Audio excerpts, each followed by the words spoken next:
Hi everyone, Laura, Alex, Dion, and Amy here. We chose to do our media project on the Fosters.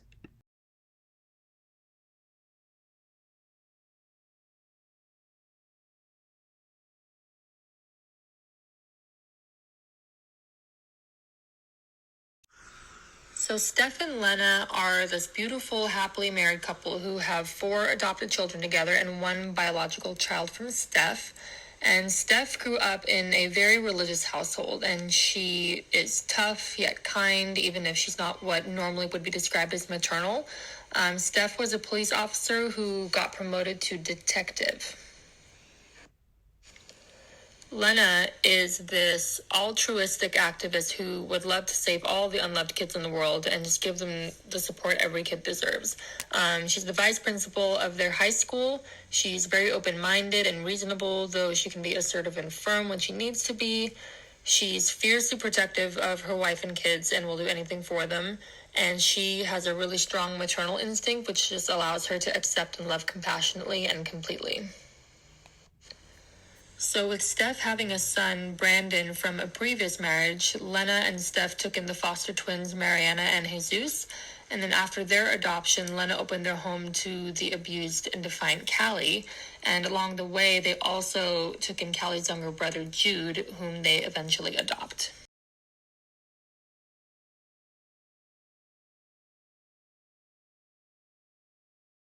Now that we have learned about Steph and Lena, I, Laura, will now be describing the 5 children that Steph and Lena have. In this picture here, we can see from left to right, Mariana, Steph, Lena, Brandon, Jesus, Jude, and Callie. Mariana and Jesus are twins and are about 15 years old at the start of the series. They were both adopted by Steph and Lena when they were 11 years old. Their mom abandoned them when they were young due to her own struggles with addiction. So both Mariana and Jesus were in foster care for a brief period in their lives. Just for some background information about both of these characters, Mariana is known for being a very social and popular girl at school. And eventually we learn throughout the series that she's very good at doing computer coding. Jesus is a bit more athletic and decides to join wrestling in school and struggles personally with ADHD. Both Mariana and Jesus are Latina and Latino. Next we have Brandon, who is 16 and is the only biological child of this family. He is the child of Steph and her ex-husband, who appears repeatedly throughout the series. Brandon is the musician of the family, often playing the piano throughout the series. And now on to Callie and Jude.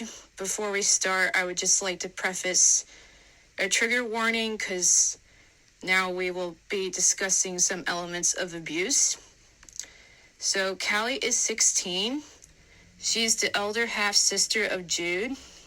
She and Jude were in foster care for 6 years, moving from place to place, sometimes ending up in abusive situations. She ended up in juvenile detention after trying to protect her brother from being assaulted by one of their prior foster parents. Lena was contacted by CPS in hopes that Steph and Lena would take Callie in.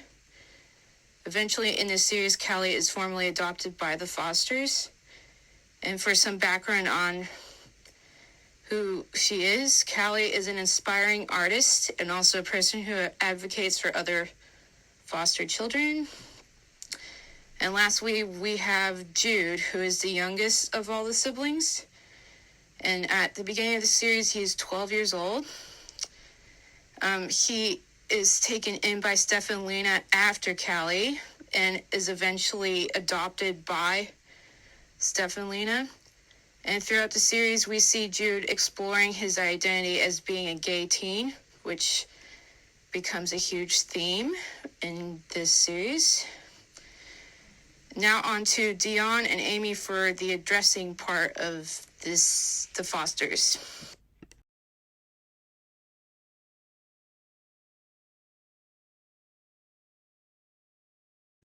When referring to age, The characters fall under the dominant category as they range in ages from teen years to mid-30s. Developmentally, most of the characters are dominant, other than Jesus, who is non-dominant due to his traumatic brain injury. For disability, the characters are also dominant and non-dominant because Jesus is also diagnosed with ADHD. Religiously, they are non-dominant. The family does not identify with any religion, and they make that clear in the show. Ethnically, the cast is very diverse, which is why we put dominant and marginalized. There are white, black, and Latinx characters. S. Socioeconomics. Non-dominant. The foster family would be considered middle class. S. Sexual orientation. Dominant and marginalized. Now, the foster family is a mixture.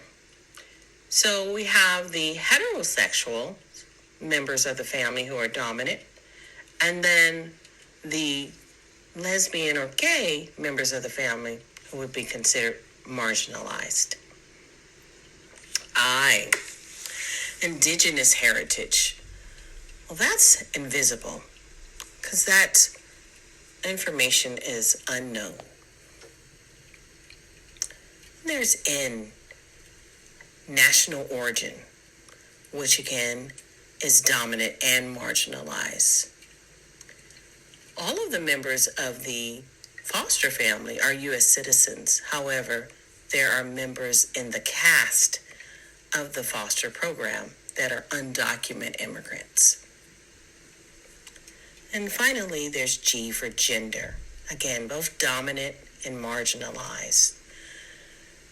The dominant would be the men in the foster family, and the marginalized would be the women and the trans members of the cast.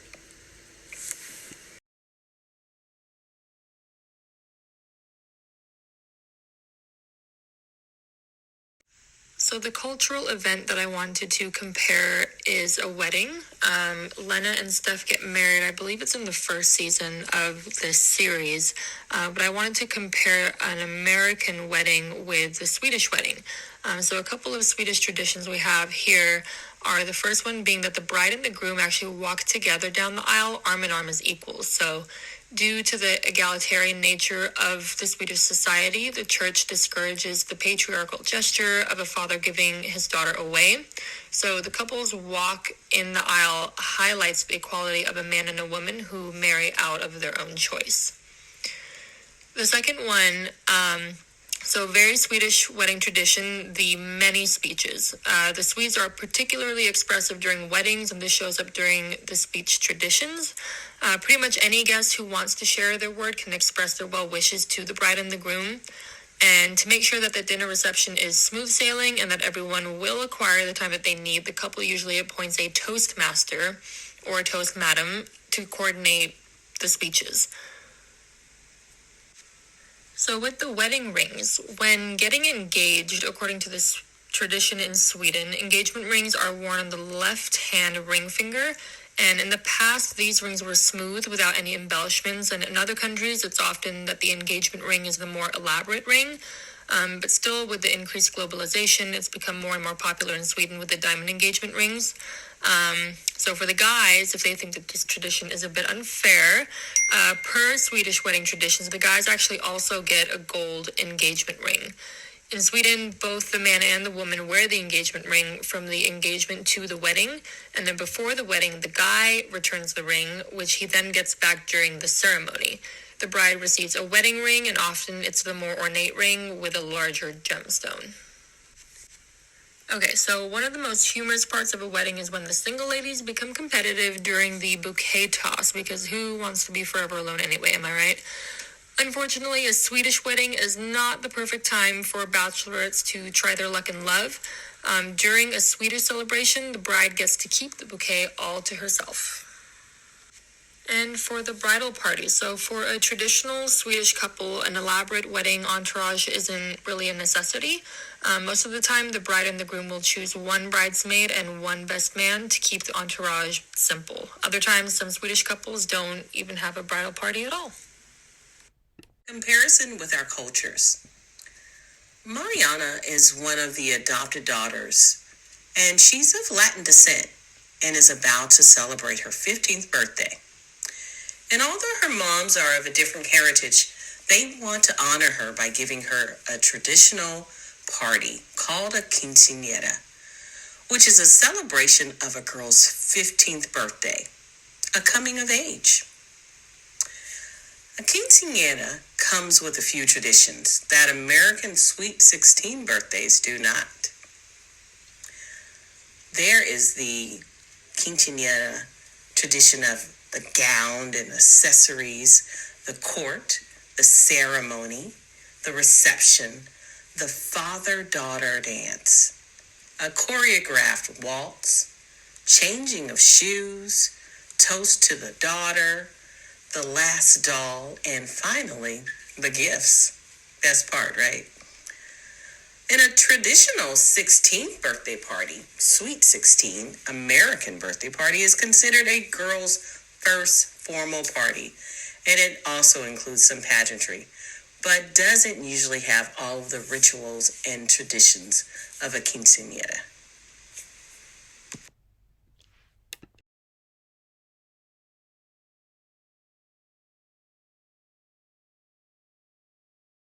I also chose to compare the quinceañera scene with my culture. I am Bolivian and Salvadorian, and culturally, a girl's 15th birthday is a very meaningful event. However, in my family, we did not celebrate it the way it was depicted in the Fosters. The Padrino Ahijada dance seen in the episode was not something we included in our celebration. We do not have padrinos or madrinas because it is typically a process done through baptism in a Catholic church, and my family does not practice Catholicism. Instead, we included a father-daughter dance. Some similarities include the attire, which was the big dress and formal wear, damas and chambelanes, which consisted of Mariana's friends, and overall, the big celebration where the entire family, immediate and extended, get to come together and acknowledge the teen girl's coming of age. Because my parents come from two different countries, it means that we took cultural traditions from each country and meshed them together to make our own version of a quinceañera celebration, still acknowledging that this is an important year in a young girl's life. Hi, this is Laura. Today I'm going to compare the quinceañera in the Fosters to my American version of this celebration called the Sweet 16. I thought I'd go over what quinceañera is briefly. A quinceañera is a special event for girls turning 15 years old. It marks the girl's maturity into womanhood. It originated from Mexico and was primarily made to mark a woman's ability to become a mother, amongst other things. Overall, it is a time for family and friends to come together to celebrate. As for my American culture, turning 16 is considered the age where a girl transitions into a woman. American 16-year-olds sometimes, though not always, mark their birthday with a Sweet 16 party. Sweet 16s can be similar to quinceañera and as in being a big party, or it can be semi-informal, like a small get-together with friends and family. Sweet 16s can be celebrated also at different places, and some ideas I saw online were a theme park or other special places that mean a lot to the teenager, whereas quinceañeras usually stick mainly to a ballroom. A Sweet 16 is also sometimes celebrated to mark the daughter's ability to earn her driver's license or permit. Unlike a quinceañera, Sweet 16 isn't associated with religion. I personally did not have a stereotypical Sweet 16 party, but more of a regular birthday party with friends.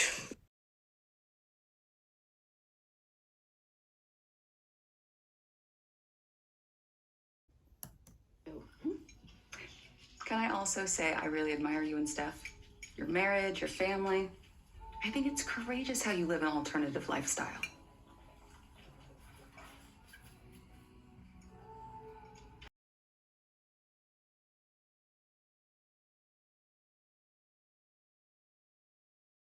In the scene you just saw, Tess, the neighbor, suggests that Steph and Lena's sexual orientation is a choice or lifestyle. She invalidates their identity by using this hostile and derogatory slight. This verbal discrimination that the LGBTQ community faces, whether intentional or unintentional, leads to prejudice and inequity. By presuming non-heterosexual relationships to be alternative, it simultaneously implies that heterosexual relationships are the norm, therefore being more acceptable by society. This ideal is damaging to the fight for equal rights for all.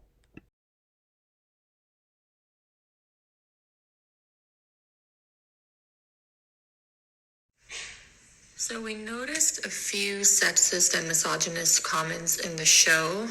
The first quote was a conversation about the expectations of men and women in a relationship where the guy assumed that all women are clingy and that he was surprised that a girl he liked maybe wanted a little bit more freedom in the relationship.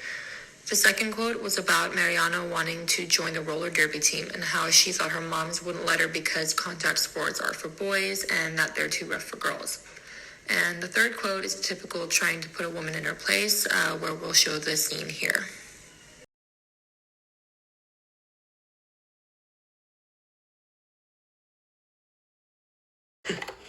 You just have to learn how to use your juggler. There's this guy on YouTube who uploads his play sessions and then gives tips on how to play.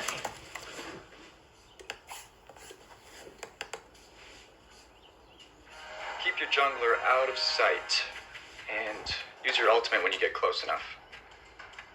And combo. Boom! Get your ass down. He's got like 3 million subscribers. He's a big deal. The jungler's best when he gets a storm crown. Oh, get off my ass, faggot. I'm not a homo. You like this guy? You just kind of have to ignore what he says.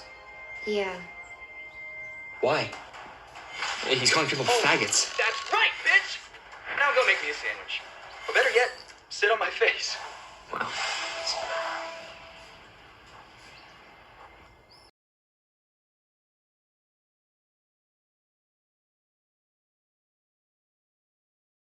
Now I'll talk about the homophobic stereotypes that show up in the Fosters.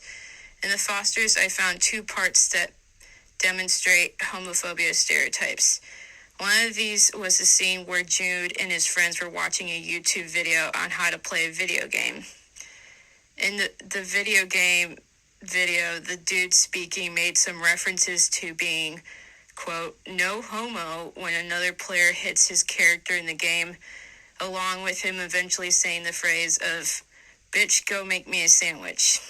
Jude and his friends decided to make a YouTube video imitating and critiquing this dude's use of stereotypes, with one of Jude's friends telling him while they're playing the same game, you're good at playing this game for a homo. While Jude told his friend, who is a girl, that I didn't know a girl could do that, in reference to playing a video game. In this, their aim was to show how unnecessarily rude and hateful stereotypes can be to anyone, and to educate others on the idea that one's identity does not make one less able to do everyday things like gaming.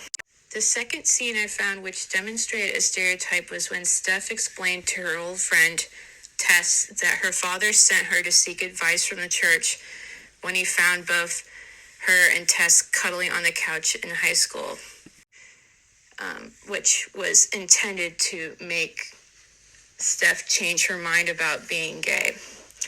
In this scene, the stereotype that is showed is of Steph's father believing that every girl should want to be monogamous, since being gay is, and still today to a certain extent, and was back then considered to be totally unacceptable. In the next slide, we will see a clip that will show how harmful Steph's experiences was with the church, including a youth minister, and how that negative experience influenced her relationship with Tess many years ago.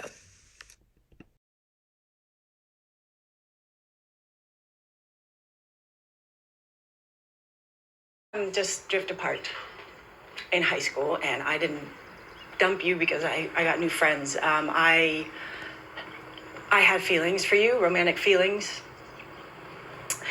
And I don't know if you remember this. Maybe you do, maybe you don't. That time that my father caught us cuddling on the couch. Do you? Yeah. Well, he sent me to our church, talked to the youth minister, to get my head on straight, so to speak. And after that, I think I was just embarrassed and ashamed. And I didn't know what else to do but to distance myself. Okay, if you had those feelings back in high school, why did you marry Mike? It's because I thought I was supposed to. And, I'm happy with the way things are now, but I know that I caused Mike a lot of pain. And I'm afraid that I hurt you too, and for that I want to apologize.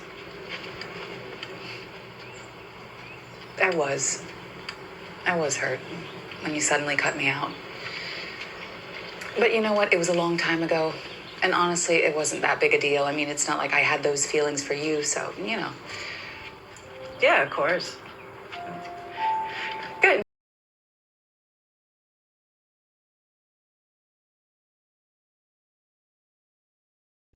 Xenophobia is the dislike or prejudice against people from other countries. Throughout this season of the show, we hear statements like immigrants steal jobs, implying that immigrant workers are purposely intruding and depriving U.S. citizens of opportunities to earn income, when in reality, many immigrant workers are subject to very difficult laboring jobs that are typically in horrible conditions, in which they receive little to sometimes no pay. There are also scenes where people make extremely racist remarks, calling immigrants third world trash, similar to the remarks the former president made throughout his term in office. The speaker at the rally, as well as the protesters supporting her hateful rhetoric, make comments like, "People of color contribute nothing to society," and shout, "Go back to Mexico," also implying that all immigrants are from Mexico. In the following scene, you will see the students try and block the speaker from spreading her hateful rhetoric across their campus. Her supporters then take this opportunity to make their peaceful protest into a violent one.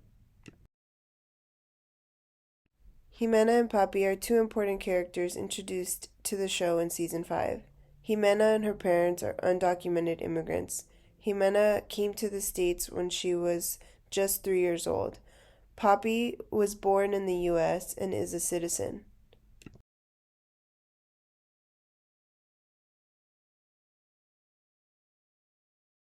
Create chaos. Go back to Mexico, you third world trash. Stop that. Build a wall.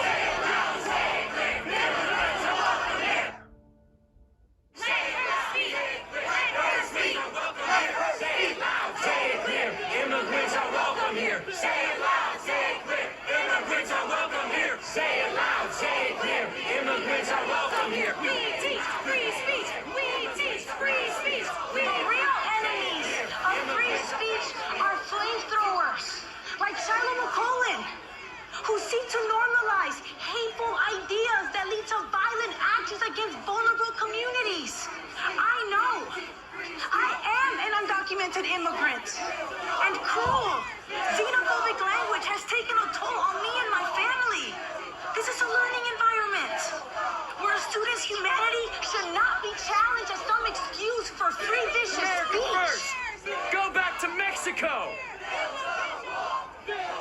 All over our country, people like me are scared. That is not my America. And you don't need to be a citizen to recognize that. Hey, everyone, link up. Right, hold the line. United we stand. Love, not hate. Makes our university great. Love, not hate. Makes our university great. Love, not hate. Thank you. Thank you all so much for coming. And thank you for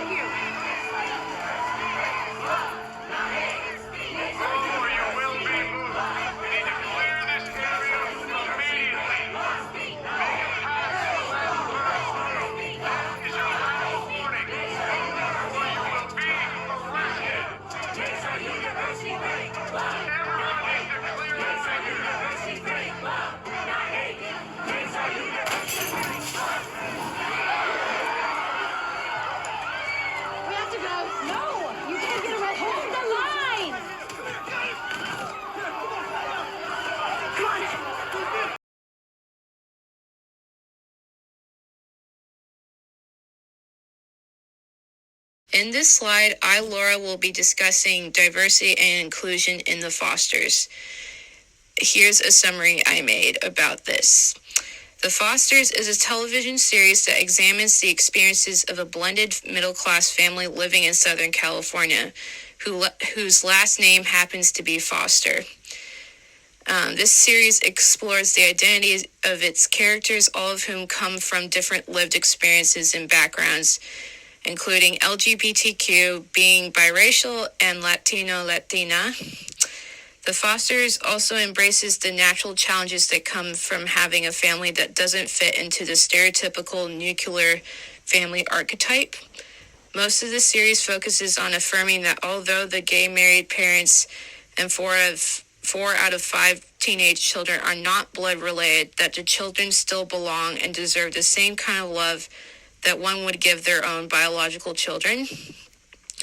Given that 4 of the kids come from foster care, one of the major themes includes the issues that naturally surround the foster care system, i.e. such as abuse and lack of identity. This show also brings in characters who challenge the kids' perceptions of the world. For example, Jimena, which we have talked about in this PowerPoint, Ana, who is Mariana and Jesus' mother, and then Gabe, Mariana, and Jesus' father, just to name a few. These other characters shed light onto the privileges that these children have in comparison to many children in the real world who struggle way more with structural inequities such as poverty, being an undocumented immigrant, the effects of drug abuse, etc. Paying close attention to these diverse experiences, the writers skillfully talk about naturally difficult subjects in a way that humanizes these characters to the viewers who watch this show.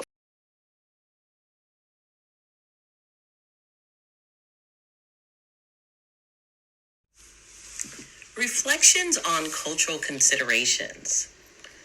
One of the most important reflections of culture in the Fosters was self-acceptance and seeing the marginalized as we see ourselves.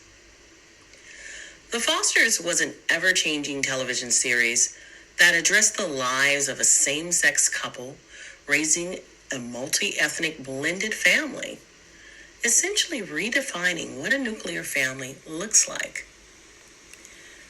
The Fosters dealt with many hot-button cultural issues. There's the LGBTQ plus community and gay marriage. Steph and Lena's same-sex wedding was the first on television since the Supreme Court had struck down the Defense of Marriage Act. Then there's racial diversity and staying connected to one's heritage while being a part of a diverse family. This is difficult, yet achievable. And we see this with Mariana's quinceañera. There's racism within a biracial family. One of the moms, Lena, is biracial herself and experiences racism within her own biological family. There's immigration and an undocumented youth whose DACA protection has expired, and the flaws in the immigration system and the battle for immigration reform. There's trans youth and the journey of a transitioning trans man, Cole. And then there's Aaron, another trans man, having sex. Now, this is not uncommon for television, but a first for a trans man and cisgender female. And finally, they also dealt with patriarchy. Within the high school clubs, go figure, the STEAM program, which is the science, technology, engineering, the arts, and mathematics, that do not welcome or encourage young women to join. So finally, as we focus on counseling across cultures and how best to meet the mental health needs of others, we must always consider culture. On behalf of Aimee, Alex, Laura, and myself, We thank you so very much for listening to our presentation, and take good care. Bye-bye.